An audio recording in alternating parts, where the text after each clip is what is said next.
family members, and welcome.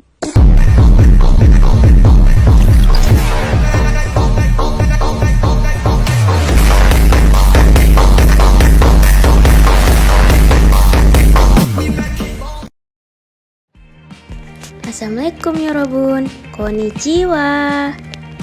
Di sini kami dari kelompok 1 yang beranggotakan yang pertama ada kakak jambak yaitu Asma Azani, dan yang kedua ada mbak-mbak Jawa alias Dea Lydia NA.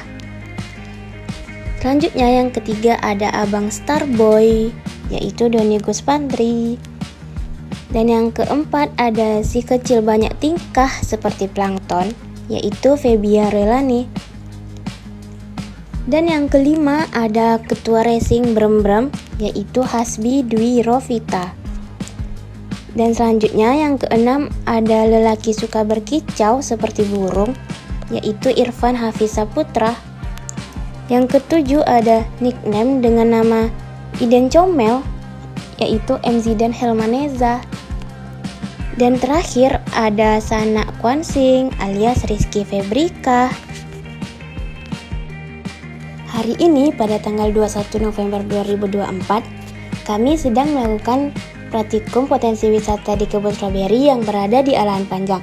Nah, kebun stroberi ini dia terletak langsung di depan pintu masuk kawasan Danau Kembar loh, dinamai sebagai kawasan agrowisata risiko stroberi organik yang luasnya itu mencapai lebih dari 1 hektar. Sepanjang perjalanan, teman-teman itu akan disuguhkan dengan pemandangan indah yang menyegarkan mata. Di sebelah kanannya itu, teman-teman dapat melihat perkebunan teh yang luas dan pemandangan danau di atas. Nah, kalau di sisi kirinya itu, teman-teman itu akan disuguhkan dengan pesona pemandangan Gunung Talang dan Bukit Barisan yang memukau. Nah, itu tadi survei informasi tentang kebun stroberi risiko yang ada di Alahan Panjang. Di sini kami dari kelompok 1 telah melakukan wawancara kepada salah satu karyawan yang ada di sana. Simak sampai akhir ya videonya, cekidot. Menjadi pertanyaan kami selanjutnya nih Bang, kemarin sempat juga kami perbincangan dengan dosen-dosen lain, apakah stroberi ini di sana berbuah nggak, kata dosen-dosen ini Bang. Nanti takutnya ketika kita ke sana itu nggak berbuah, makanya kemarin kami tanyakan ke Abang juga kan, apakah di sana berbuah, terus kemarin jawabnya juga berbuah tiap hari gitu kan Bang. Nah, jadi ini pertanyaan kami, apakah ada musim-musim tertentu sebenarnya stroberi ini berbuahnya, dan apakah ada musim-musim tertentu juga para pengunjung itu datang ke kebun stroberi ini? Jadi kalau untuk musimnya Bang, itu musim berbuahnya itu kita tahu. Dia berbuah tuh seminggu-minggunya 3 hari sekali, semaksimalnya itu seminggu sekali. Tapi kalau untuk pengunjung, alhamdulillah kita setiap harinya ada. Setiap hari. Nah, kalau mengenai pengunjung nih Bang, rata-rata pengunjung di sini itu lebih banyak mahasiswa atau lebih ke jenjang sekolah di bawah gitu Bang? Lebih banyak keluarga sih Bang, mahasiswa juga ada juga, tapi dari mahasiswa sama sekolah bawah itu lebih banyak mahasiswa. Oke, banyak mahasiswa Ya, Bang. Nah, mumpung karena melanjuti dari yang Bang bilang katakan bahwasanya mahasiswa yang ikut berperan aktif di situ. Nah, tentunya mahasiswa di sini bukan hanya mahasiswa negeri, tapi juga ada yang swasta. Ya, jadi pertanyaan kami juga selanjutnya, sebenarnya dari pihak-pihak luar tersendiri itu apakah ada dana untuk membantu kebun stroberi ini, atau apakah dari pengelolanya saja gitu Bang? kalau untuk sekarang Bang itu kan karena kita milik pribadi, itu dananya dari pengelola. Oke, nah, karena dari dana pengelolaan tentu ada juga pemasaran tambang tentunya. Nah, kalau pemasaran di sini itu sistemnya seperti apa? Kalau yang kami tahu, kami kan kemarin itu melewati Google aja Bang. Apakah ada di Instagram juga media dari risiko Bang ya? Nah, apakah ada Instagram juga untuk mempromosikan event-eventnya gimana? Kalau untuk apa kita ada di Instagram juga ada Bang. Terus ada di Facebook, terus ada di untuk sekarang itu di TikTok. Untuk sekarang ini lah Bang, karena mengingat kebunnya juga di sini ada, di depan juga ada. Itu kan misalnya ada event tersendiri nggak dari kebun stroberi ini, misalnya kebun yang lain, misalnya lomba menanam Kalau dari kebun strawberry di sini ada event seperti itu nggak? Kalau event ada bang, jadi itu tergantung pengunjungnya juga. Jadi kita setiap tahunnya ada event, nanti kayak penanaman, cara-caranya, nanti untuk pembelajaran tentang strawberry lah. Tapi kalau pengunjung ada yang seperti orang abang nih, misalnya walking, otomatis kan mungkin tempat, jadi orang abang minta misalnya nanti untuk ada event nggak, ada yang mau dikerjain nggak atau begitu. Jadi nanti kami untuk proses persiapan melaksanakan eventnya jadi lebih detail. Nah, lebih di event sebelumnya juga kami juga ada program juga sebenarnya dari jurusan kami, karena jurusan kami kan pendidikan geografi itu sendiri nih Pak. Jadi ada yang namanya penanaman bibit sebelumnya. Jadi kalau kami itu dari Pekanbaru itu biasanya meminta itu ke pusat langsung bang, itu mungkin dikasih 150 sampai 200 bibit. Nah kalau misalnya jadi pendidikan geografi ini bekerjasama untuk meminta bibit atau gimana, itu apakah ada cara sendiri atau gimana? Kalau itu bang kita kan harus konfirmasi dari langsung juga atau dari online.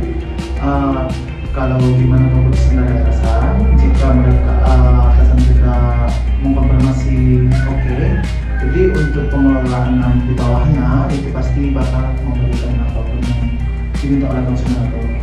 Nah, selama ini bang, pertanyaan terakhir juga sekaligus penonton untuk kita, karena di Pekanbaru itu kan dia sifatnya panas gitu kan bang, tentu kendaraan dari Pekanbaru kalau menanam kebun strawberry itu lebih sulit bang ya. Nah, jadi kalau di Alahan Panjang sendiri dengan kondisi yang sejuk seperti ini, apakah ada kendala lain nggak bang dari kebun strawberry di sini? Kalau kendala mungkin kalau di Alahan Panjang ini, insya Allah cuma cuaca. Bang, jika musim hujan, untuk tanaman-tanaman di sini itu dia lebih banyak kebusuk bang. Cuma itu yang kendala di sini. Tadi juga ada titipan pertanyaan dari kelompok juga nih bang. Tadi kan kami juga udah ke depan, ternyata karakteristik strawberry di depan ini cara penanamannya beda dengan di sana bang. Kalau penanaman di sana itu langsung ke tanah ya, langsung ke tanah. Kalau di sini menggunakan karung kayak gini ya, kalau di kota karung itu karena ada faktor cuaca takut banjir atau gimana gitu bang? Jadi kalau untuk yang di atas ini itu kan bagian poligon bang.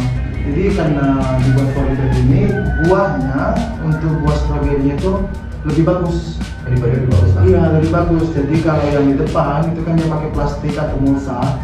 Untuk buahnya itu jika musim hujan banyak pecah bang, atau busuk, lebih cepat busuk. Untuk akarnya sendiri gimana nih bang?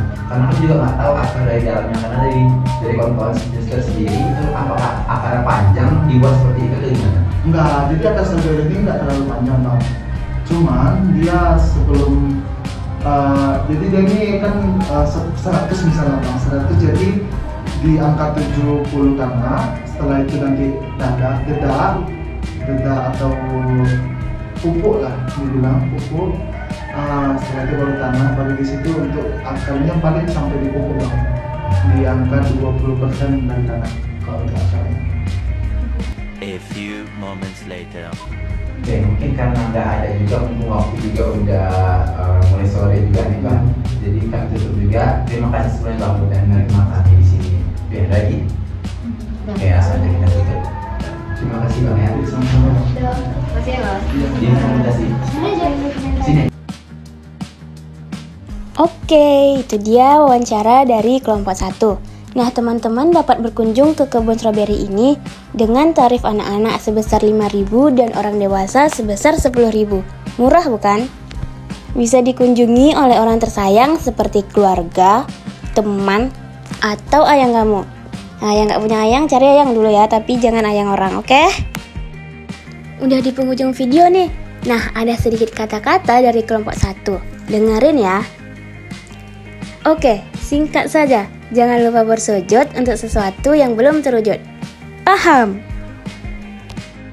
Terima kasih yang sudah menonton sampai akhir. Bye-bye. Arigatou gozaimasu.